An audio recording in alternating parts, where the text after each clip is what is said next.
গোপন সূত্রে খবর পেয়ে এসটিএফ এবং হরিণঘাটা থানার পুলিশ উদ্ধার করল 120 কেজি গাঁজা সমেত 4 জনকে। ধৃতদের সকলের বাড়ি উত্তর দিনাজপুরে।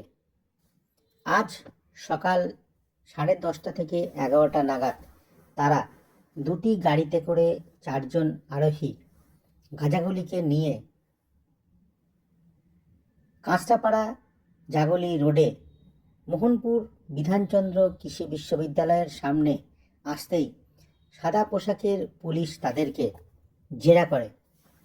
তারপর একে একে তাদের গাড়ি থেকে গাঁজাগুলিকে উদ্ধার করা হয়।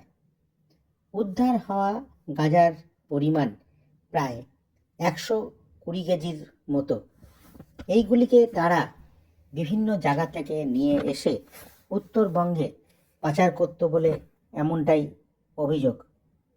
দীর্ঘদিন ধরেই এই চত্বর দিয়ে গাঁজা পাচার হয় বলে পুলিশের কাছে আগে থেকেই খবর ছিল।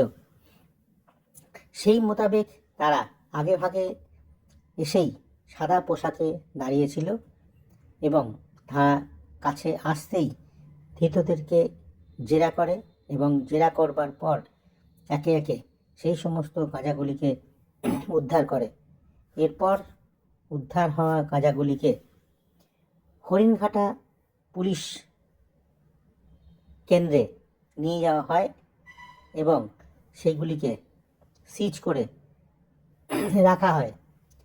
আজ ওই ধৃত 4 জনকে কৃষ্ণনগর মহকুমা আদালতে তোলা হয়।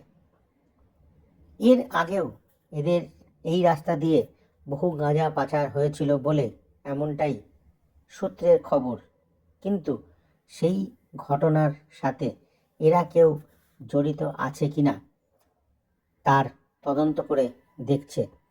এবং পুলিশ আরও জানান যে এই ধরনের কোনো অনৈতিক কার্যকলাপ তারা বরদাস্ত করবেন না। দীর্ঘ দিন ধরেই অভিযোগের পর কিছুটা হলেও পুলিশ স্বস্তির নিঃশ্বাস ফেলছে এই 4 জনকে গ্রেপ্তার করে। এবং এর সাথে আরও কেউ জড়িত আছে কিনা পুলিশ তাদের তদন্ত করবে বলে এমনটাই জানান।